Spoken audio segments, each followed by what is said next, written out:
This is Hot Mike. Hot Mike. On the networks of WDAY. Here's Dom Izzo.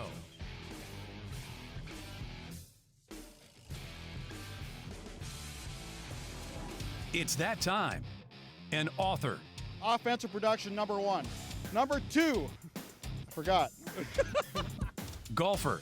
It'd be like going on a 3-person best shot, and we were saying, Kolpack, you got to make a 25-footer every time. You wouldn't putt first. I'd have Tim putt first. And one heck of a TV personality. This game is for the Cooper Cup. It's the Forum's Jeff Kolpack. 4!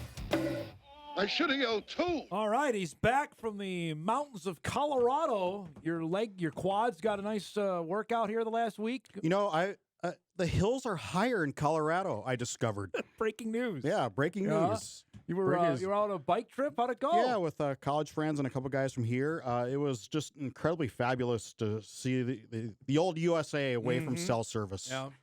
Breakaways, you were unplugged for a bit? We were unplugged. Nice. There's no doubt about that. That's fantastic. Yeah, Weather awesome. was good? The weather evaded a thunderstorm one day, Okay. luckily, but the weather was a little hot at some points, like here. But other than that, it was pretty good, huh? Yep. How many miles you put on? Oh, the first day was 40. It's a gravel bike, so Okay. you're going on gravel roads, and what was it, 48 the first day. Then us Flatlanders said, okay, hold on here. We need to dial it down a little bit. Well, So- a couple years ago, you did what's it called through Iowa? Oh, it's called Ragbri. Okay, yeah, that's a 7-day. But that's flat, right? Oh, Iowa's not flat. No? I thought Off that the was supposed to be interstate. flat. Okay. You people are so used to the interstates. Yes, the interstate is flat generally, but Iowa is hilly.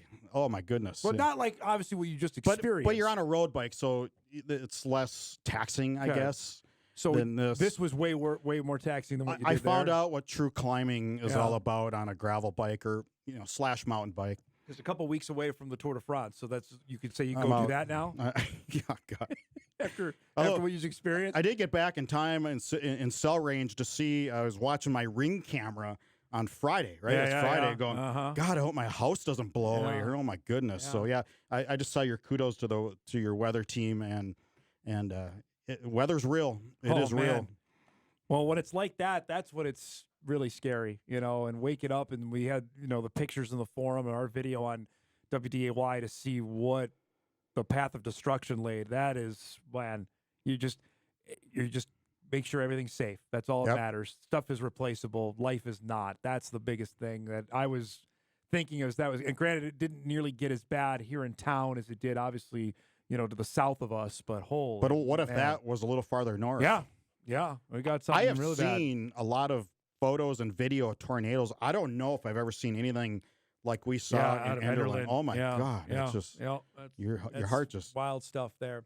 breaks. We missed you this weekend at Morehead Country Club. We crowned a couple new champions. Saw that? Another outstanding player from St. Thomas came up here and won. Catherine Van Aragon's won everything in prep golf, high school golf, and now she's got this. Rylan Petrie's a really interesting story out of Fertile, who started his collegiate career at Bemidji State. He told me yesterday that he was almost burned out with the game, ended up transferring. Steve Kennedy found him to come to NDSU, and he was NDSU's best golfer this year, Jeff. He finished second at the Summit League, and boy, he was great this weekend. Isn't it great you could find a really good golfer, a great golfer in the collegiate ranks from a 9-hole course like Fertile? Yeah. That's just so awesome. And that goes to show you that Steve Kennedy was right when he took over NDSU a decade ago, that, there are good players up here. Yep. There are. And you just have to look for them. You got to make sure you got to try to, keep them from leaving the state or the borders and say, yes, you can have a great college golf experience here. And he did that. And they haven't hired they didn't hire a new coach. Yeah. No, not yet. So that's something that's done. And I asked Petrie about that yesterday. He goes, not sure yet, but obviously he's going to be back. They've got Scarperud's back. They've got some dudes that are going to be on that team again this upcoming fall and spring. And he's leading the way for a guy you mentioned from Fertile. That's not a golf haven. It's a cool course, though. If you play that course, yes. And there are so many cool little 9-hole tracks. I don't want to say little. I mean, there are so cool 9-hole tracks in small towns. Is what I meant. Mm-hmm. Really scattered about the state. I've always wanted to do a little tour. Why am I saying little? I want to do a tour of these 9-hole gems that people maybe don't know about. I certainly didn't until Rylan was telling me about it. I will say this, and you've been out there to see the transformation of what this tournament was from what the KX did. And Scott Sinner joined us during the broadcast yesterday, say COVID really gave us a chance to reset what we wanted to do with this tournament. And now in the 5 years since, it's become an event really to kick off, I think, the summer for amateur golfers and whether it's the Birchmont, whether it's the State Opens, whether it's the Pine, they come and play Moorhead to start.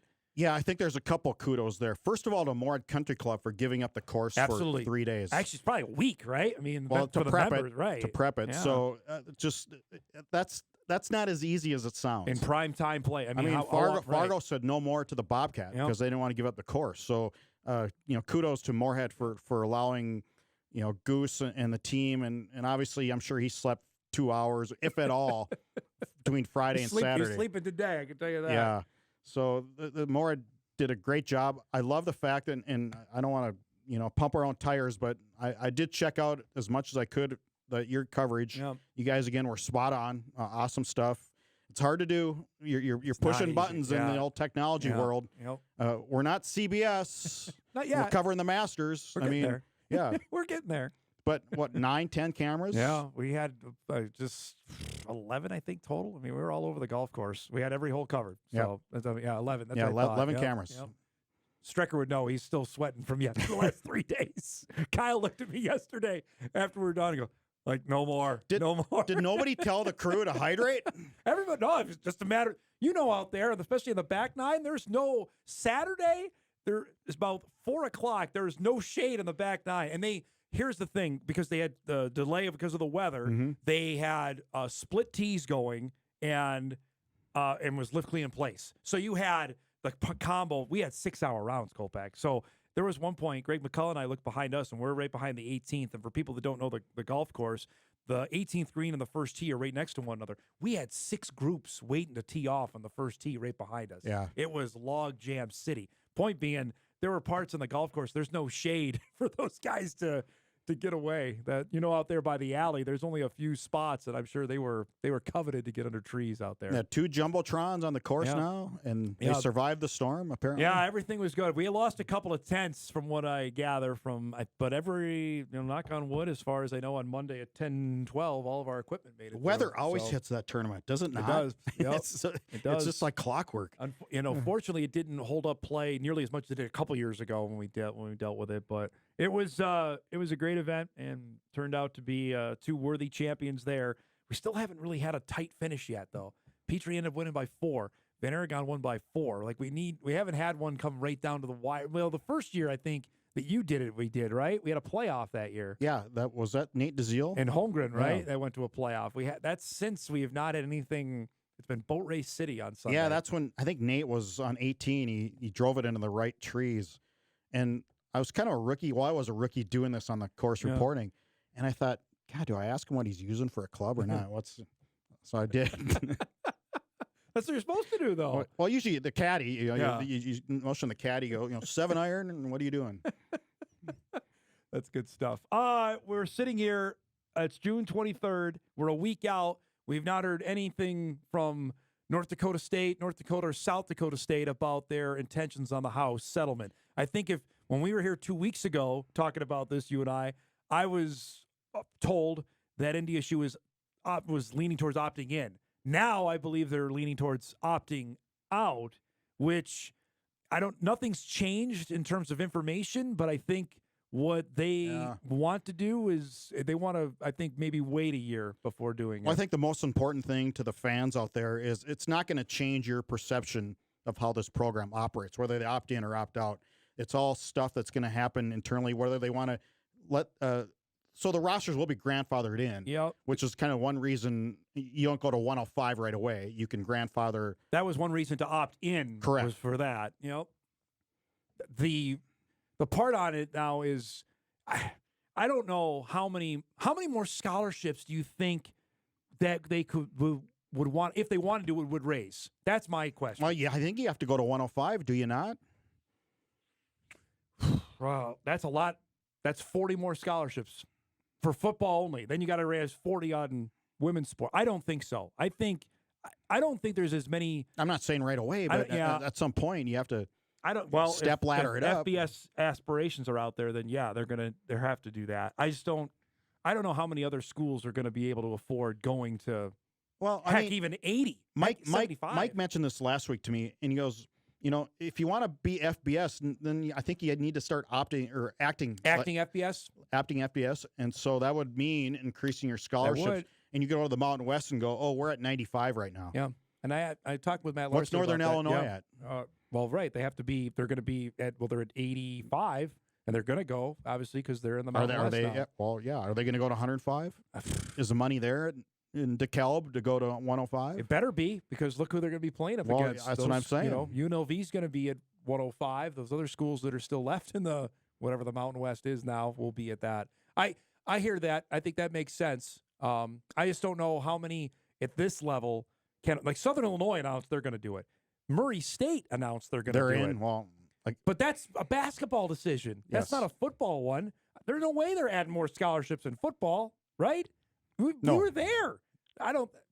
They're a baseball school now. They're going to add for baseball, Yeah. I can't imagine. Southern Illinois that's a odd decision to me.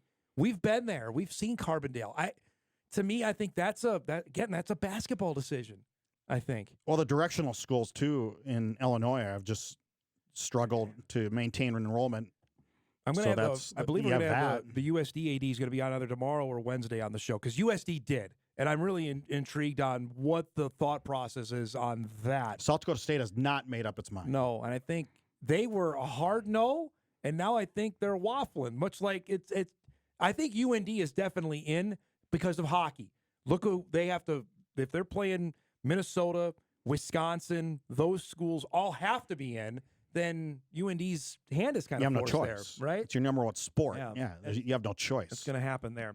All right, we're overdue for a break. We'll get caught up here. A couple more topics with Jeff when we come back here on a Monday morning edition of Hot Mike. We're back live on WDAY Extra, KSFL, KMBN, and Inforum.com right after this.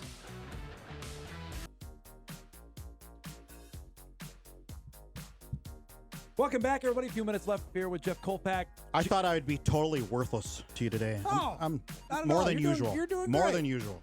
Jet Feeney coming up in just a few minutes. Big weekend for the Feeney family there. Yeah. Jet picked up an offer from NDSU. Prior to that, Brent Vegan. His old roommate, Kevin's old roommate. In Montana State. So that's now 5 spuds that have Division I offers heading into for the class of 2026. Well, that's good because... Or 27, sorry. Not exactly playing Bemidji next year. No, they got Maple Grove. Not that Bemidji's any slouch, Minnetonka, Wayzata, Maple Grove. They got everybody up on the schedule for this upcoming year. The Bison so far have 15 commits for 2026. Politics going on, and I know there are some that, SDSU's got this many, and we're granted. The Bison only have, I believe, total, Jeff, about 20 scholarships to work with because they have that many players coming back for 2026. So they already have 15 guys, and what they have 3-star corners. I know you're going to roll your eyes at me about the stars, but the corners these are really, really good football players they got coming in. Well, I think it's part collective is working. They're good recruiters. Do you remember, I don't know, it was like 15 years ago when Craig Bohl got like a summer commitment. And how we're big a deal it was? And we're like, what? Yeah. Yeah. And that was for the incoming class the fall. Now I know. It's just think about the transformation of the recruiting process. That's the calendar has totally changed that, because I think this time next year we're going to have a signing day in the summer. I really believe that's going to happen. They already have at least 15 offers for 27 guys. So guys that just wrapped up their sophomore year of high school, they have that many out, including Jet. The earlier signing date, the better if you're an NDSU coach. Correct. Because kids schools will poach Bison players and all the good FCS teams. But at this time, how much now is the letter even that binding anymore? You know what I mean? No. Like, I think I'm part of that camp, but your thought process is exactly right. The earlier that you can get them in and get them signed, then more power to you there. And it's also going to be a decision for kids to say, am I going to gamble and think I'll get a Power 4? Correct. Or do I sign with NDSU on July 1? knowing if or whatever that date may right, be. knowing the portal is still open, though, that you can go Now after a year and go. That's you a know? hard decision for Well, the parents and a 16 or 17-year-old. And that's the other thing that the college, while you were on vacation, that has bubbled up to the surface now, that nobody can decide on when they want one portal, but the Big Ten wants it one day and the SEC wants it another. So the Big Ten wants it in January. So then April, so that they know what their roster is. They've gone through school, and then they can do like we saw this year, go rob the FCS schools for their best players. SEC wants it in January, so that, hey, we can go to spring ball. We got our guys in and ready to go. That's where we're at right now. What say you? What would you prefer? If you're Much prefer January. Absolutely. Yeah. Because kids will have their mind made up after the season whether they want to transfer or not. And it would be in January, it would not be December. So because the college football, school, yeah. right, but because the college football playoff had guys opt out during the playoff, they said, "Oh, we can't have that anymore." And I'm like, "Hello, But FCS has been experiencing this for." Say it's January 12th. I think kids. I mean, it'll affect so few schools that are playing at that point. I agree. So I think kids by November are researching where to go. After going through this in April and seeing the top teams in this division get ravaged, I would say let's do this in January, because that was tough. I mean, teams that guys were practicing during spring ball, and then the next day they weren't there, and the next day we knew why they weren't there. That was tough. And it wasn't just here in Fargo. It was in Vermilion. It was a lot of places. Montana had it happen. It's a tough deal there. Isn't there so much about college football that needs to be figured out? Well, that's what they thought when the settlement went through, that, okay, bam, and we can make all. No. Whoever thought that was moronic, that they could agree on It anything. would be great if the college commission really had some power and established some guidelines. Yeah. That would be incredible. It would be. Do you think that's going to happen? No. What else? There's so many lawsuits, is there not still? Yeah, well, of course, because you knew it was going to happen on the Title IX stuff. So now all that's been filed after the settlement went through. So we're just... Which appropriately so, yes, in my opinion. No, absolutely. I'm not begrudging that one bit, and it's totally unfair. But at one point, like, are we going to have a set of rules or not? And I think we're trending towards not, because that's the way it's going to go. Back in my early days of reporting, I covered the NDSU Title IX lawsuit with volleyball. Early 90s, I want to say, mid-90s. And I don't think you want to mess with the OCR. Nope. You really don't. Nope. And I think the OCR is going to – I'm surprised there isn't more, honestly. Yeah. And appropriately so, because – there's probably a lot that we don't know about, I bet. Probably. In terms of happens, violations that are going on that we just don't know about. Last thing, and this is a big deal for high school recruiting in the state of Minnesota today. Jackson County Central. Jackson County Central is the #1 football player in the state of Minnesota. Roman Voss is his name. Today is decision day. He put this up on his Twitter account. He's deciding, Kolpack, not just between the University of Minnesota, Alabama. It's between Bama and the Gophers for this kid. If PJ gets this guy, oh my gosh, Gopher fans are going to be unbearable, because they beat Kalen DeBoer in Alabama for a guy. Is this to mean that Dinkytown Collective is doing something? Yeah, absolutely, because you have to think that. But yeah, the decision is today. He'll announce it between Minnesota and Jackson County Central. I mean, I knew they were good. Well, at look at the sports, Alabama coach. He's familiar with that part DeBoer of the certainly country. knows that part of the world. But if PJ is, we've talked about it, the amount of groundwork they've done up here, specifically in North Dakota, has caught my attention. For guys that NDSU routinely get, PJ's got 3 or 4 of them but now. Last year he got the top player, the Duluth kid. Top 2 player. And he also, in North Dakota, he's come in and got the top 2 players each of the last couple of years. So there's some groundwork being done. If this one happens, Gopher fans are going to be unbearable. Yeah, they got Parrish last year. If they get this guy this year. And that one worked out. Coy Parrish, really good player. Yeah. That was dynamite there. If this guy, they end up getting him, you're right, though. That would be a feather in the cap of what the Dinkytown Collective is potentially doing there if they're able to get him. That's something we'll follow. We'll let you know on the show tomorrow on that. One other thing I want to hit before we go. Please don't talk about Missouri Valley Football Media Day. Yeah. Please, come on. How about it, though? It's coming up. You and I covered.